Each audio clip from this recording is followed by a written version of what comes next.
श्री शिवाय नमस्तुभ्यं। शंकर भगवान की जलाधारी में से पानी नीचे बहता है। जैसे ये गोल जलाधारी है, ये शिवलिंग है, यहाँ से पानी नीचे बहता है। जब विशेष दुख वाली बात आ जाती है या कोई तकलीफ खड़ी हो जाती है, बहुत बड़ी अगर कोई तकलीफ खड़ी हो जाती है, तो शिवलिंग के स्पर्श की जगह जहां से पानी बहता है जाता है, ये गोल, और यहाँ से जो भगवान के चरण है जहां से पानी नीचे गिरता है, समझ रहे हो ना सब लोग? उस स्थान पर अपनी जो ये हथेली होती है, इस हथेली को कुछ देर लगा लिया जाता है। कौन सा स्थान? जहां से शिवलिंग पर जल चढ़ा, ये जलाधारी में गोल घूमा, घूम के जहां चरण से नीचे जाता है, वहां कुछ देर के लिए इस हथेली को लगा लिया जाता है। अपनी हाथ की, सीधे हाथ की हथेली को लगाया जाता है। और देवाधिदेव महादेव का या तो पंचाक्षर मंत्र या षडाक्षर मंत्र या श्री शिवाय नमस्तुभ्यं, इस मंत्र का या महामृत्युंजय मंत्र का स्मरण करते हैं और दिल की बात भगवान शिव से कह दी जाती है। हृदय से कहकर 2 दिन, ज्यादा से ज्यादा 3 दिन, ज्यादा से ज्यादा 5 दिन, बस 6ठे दिन की जरूरत नहीं पड़ेगी। बाबा रास्ता खोल देगा और कार्य सफल कर देगा। दिल की बात कहो शिव से, अपने दिल की बात कहिए बाबा से। और जब दिल की बात कहोगे, हृदय की बात जब बाबा से कहोगे, तो बाबा सुनेंगे। निश्चित है की कथा करती है कि शंकर भगवान के शिवलिंग से लेकर जलाधारी में कुछ स्थान ऐसे हैं, वहां पर हमारा मात्र स्पर्श कर अपने दिल की बात कह देने पर भी कार्य सफल हो जाता है। तुम जल चढ़ाओ मत चढ़ाओ, तुम बेलपत्र चढ़ाओ मत चढ़ाओ, तुम धतूरा चढ़ाओ मत चढ़ाओ, पर दिल से अगर तुमने कहा तो उसका फल मिलेगा। शुक्ल पक्ष की 9वीं तिथि तो बेलपत्री, दोनों में पीला चंदन, बीच में लाल चंदन, और जो अशोक सुंदरी वाली जगह है, उस अशोक वाली सुंदरी वाली जगह पर डंडी का भाग जहां से पानी बहता है, वहां लाल चंदन का भाग नीचे की ओर शिवलिंग से टच करता हुआ लाल चंदन का भाग, और दोनों चंदन, पीले चंदन के भाग बेलपत्री के उस अशोक सुंदरी वाली जगह पर रखकर मन कामना से शरीर में अगर कोई रोग हो गया जिससे चमड़ी सफेद पड़ रही हो, या काया कोई जगह जगह पर खाज हो गया, या कोई सोराइसिस जैसी बीमारी हो गई है, तो शिव जी पर उस जल को समर्पित कर कर उस बेलपत्री का जो पानी है वो लेकर आए, शरीर में उस स्थान पर लगाना प्रारंभ करें। धीरे धीरे लगभग 15 से 20 दिन तक अगर क्रम करा और श्री शिवाय नमस्तुभ्यं का जाप किया, ये निश्चित है काया अपने रूप में आना प्रारंभ हो जाती है, निश्चित। पर प्रयास करना सोमसूत्र वाला स्थान, प्रयास उच्चारण एक ही करना है आपको उस समय पर जल चढ़ाते समय, षडाक्षर मंत्र का उच्चारण। कभी मौका मिल जाए, विवाह शादी में देरी हो रही हो, या कोई नया कार्य चालू कर रहे हो उसमें देरी हो रही हो, या कोई सर्विस के लिए, नौकरी के लिए जा रहे हो और वो कार्य नहीं हो रहा हो, तो एक धतूरा, केवल एक धतूरा, उस धतूरे को फोड़कर उसके अंदर का फल निकालना, उस फल को शिवलिंग पर चढ़ाकर 1 लोटा जल शंकर भगवान को समर्पित कर। दिन होना चाहिए मंगलवार। कौन सा दिन होना चाहिए? जम के बोलो जरा, मंगलवार समर्पित करो। उसके बाद में आप विवाह के लिए अगर समर्पित करे हैं तो विवाह में देरी नहीं होगी।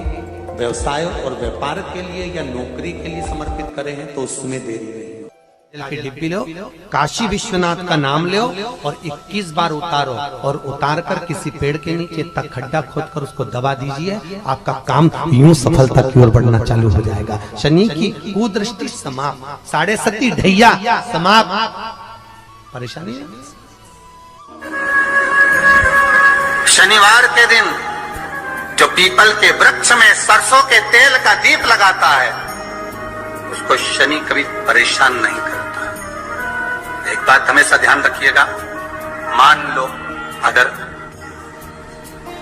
कोई भारी रोग ऐसा शनि महाराज के कारण हो गया हो, अच्छे काम करते करते उल्टे हो रहे हैं, होते हैं किसी किसी के साथ में, विपरीत परिस्थितियां आ जाती है, अच्छा करने जाओ बुरा हो जाता है, अच्छा कर्म करने जाओ बुरा हो जाता है। तो पीपल के वृक्ष की जो छाल होती है, छाल देखिए, पीपल के वृक्ष में जो छाल लगी होती है, उस छाल को घिसकर चंदन बनाकर भगवान शंकर का स्नान कराकर, अभिषेक कराकर, पूजन कराने के बाद में पिपलेश्वर महादेव का नाम लेकर, कौन से महादेव? पिपलेश्वर महादेव का नाम लेकर वो जो घिसी हुई छाल होती है, उस छाल का तिलक भगवान शंकर को लगा लो और उसी का थोड़ा सा भाग अपने कंठ पर, मस्तक पर लगाना प्रारंभ कर दो। धीरे धीरे जो विपरीत दशा है वो सुधरना प्रारंभ हो जाती है। पर नाम याद रखना, पिपलेश्वर महादेव का। वो भी शनिवार के दिन पीपल के वृक्ष की पूजन करेगा, दूध चढ़ाएगा या मिष्ठान का भोग लगाएगा, लक्ष्मी और नारायण उसके घर में प्रवेश कर जाएगा। लक्ष्मी और नारायण उसके घर में प्रवेश करेगा, इसलिए नियम बनाया। कौन से दिन का? शनिवार। लक्ष्मी जी बोली, नारायण आपने तो एक दिन का वार लिख दिया, शंकर जी ने 7 वार बनाए हैं, रविवार, सोमवार, मंगल, बुध, गुरु, शुक्र और शनि, ये शिव जी ने बनाया। अब एक दिन आपने अपना बना लिया, बाकी के दिन अगर कोई इस पीपल के वृक्ष के नीचे आएगा और यहां तो दरिद्रता बैठी है, तो उसका क्या होगा? भगवान नारायण बोले, सुन दरिद्रता, तेरे से एक विनती है, अगर कोई भी मनुष्य इस पीपल के पेड़ के नीचे अगर 7 दिन में आता है और उसके हाथ में अगर कोई सामग्री होती है तो तू उसके घर में प्रवेश नहीं करेगी। नियम है पीपल के वृक्ष का, या तो पानी का लोटा लेकर जाओ, कुंकू का चोपड़ा लेकर जाओ, शक्कर लेकर जाओ, या पेड़ के नीचे चींटी को डालने के लिए आटा ले जाओ, पर खाली हाथ पीपल के वृक्ष के नीचे कभी मत जाओ, कभी नहीं जाओ। खाली हाथ जाओगे तो दरिद्रता तुम्हारे घर में प्रवेश करेगी। दरिद्रता उठकर खड़ी होकर बोली, नारायण तुमने अपनी मनमानी करी है, एक दिन मुझे भी मेरा चाहिए। भगवान ने कहा, बोल कौन सा दिन चाहिए? दरिद्रता कहती है, रविवार के दिन इस पीपल के वृक्ष के नीचे मैं दिन भर नृत्य करूं, इसमें रहूं, और जो यहां आए रविवार को मैं उसके घर में प्रवेश करूं। भगवान ने कहा, ठीक है। दरिद्रता, रविवार का दिन एक ऐसा दिन रहेगा जिस दिन तू इस पीपल के वृक्ष के नीचे नृत्य करेगी और जो आएगा इस पीपल के वृक्ष के नीचे तो उसके साथ प्रवेश करेगी। मैंने तुझे वर दिया। विशेष जब कामना रहती है, विशेष कामना, आज आपका मन कर गया 108 चावल के दाने मेरे को शिव जी को चढ़ाना है, 108 चावल के दाने मुझे आज शंकर भगवान को चढ़ाना। विशेष आज आपके मन में कोई मनोरथ बड़ा है, कोई कामना बड़ी है और बाबा से आपने विनती करी कि मेरा ये कार्य अटक रहा है, आप पूरा करोगे, मुझे विश्वास है। 108 चावल के दाने चढ़ाना है। आपने चंदन लगाया, हाथ की हथेली पर 108 चावल के दाने जो घर से गिनकर लेकर गए हो उसको हथेली में रखा। एक एक चावल का दाना नहीं चढ़ाया, हथेली में रखकर जो विशेष कामना, जैसे किसी कर्मकांडी ब्राह्मण से पूछा जाए, पूजन होने के बाद में विशेष अर्घ दिया जाता है, विशेष अर्घ।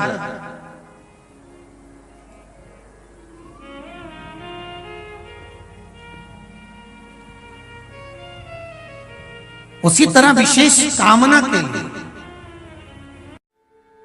स्कंद पुराण कहती है, जिस व्यक्ति पर कर्जा बहुत ज्यादा मात्रा में हो जाता है और कर्जा चूकता नहीं है, आप बहुत प्रयास कर लिए, करोड़ों रुपए का कर्जा हो गया, यहां से लिया वहां दिया, वहां से उठाया वहां दिया, वहां से उठाया वहां दिया, तो निवेदन है कभी मौका लगे कर्जा मुक्ति के लिए सारे वृक्षों में अगर कोई श्रेष्ठ वृक्ष माना गया है तो वो बट का वृक्ष माना गया महाराज। इसलिए प्रशासनिक कार्य के लिए, मानसिक टेंशन में, परेशानियों में बटकेश्वर महादेव का स्मरण किया जाता है।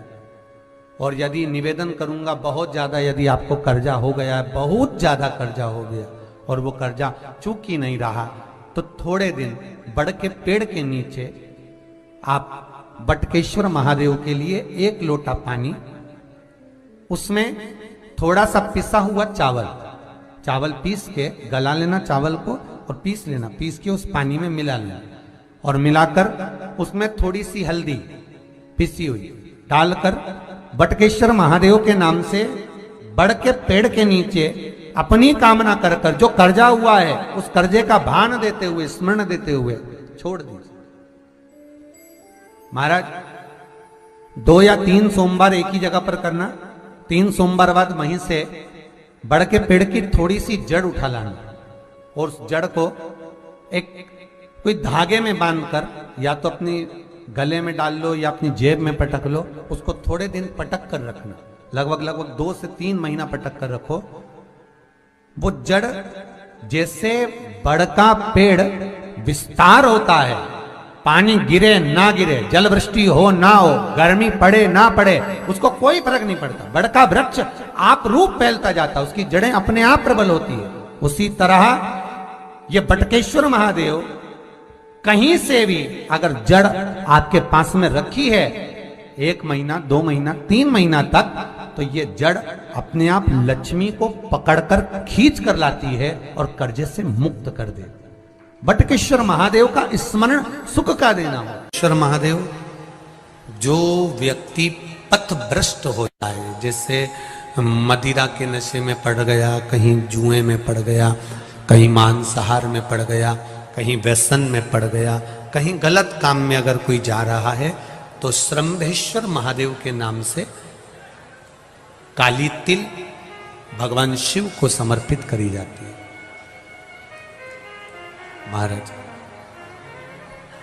काली तिल को वापस उठा कर ले आते हैं, उसी काली तिल को जो मदिरा का नशा करने वाला होता है या जो गलत व्यसन में डूबा हुआ होता है, उसको वो सुबह के समय अगर नहीं खाता तो भोजन के साथ उसको दिया जाए। श्रम्भेश्वर महादेव।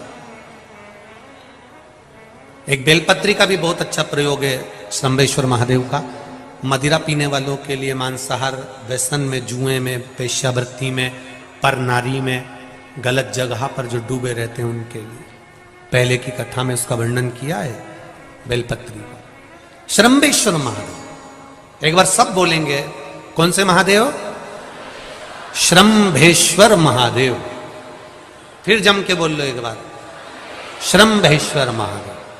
जब हमारे घर में क्रोध बढ़ता है या कोई गलत कार्य में जाने लगता है, तो श्रम्भेश्वर महादेव का हमें शरणागति लेना चाहिए, श्रम्भेश्वर महादेव का पूजन करना चालू करना।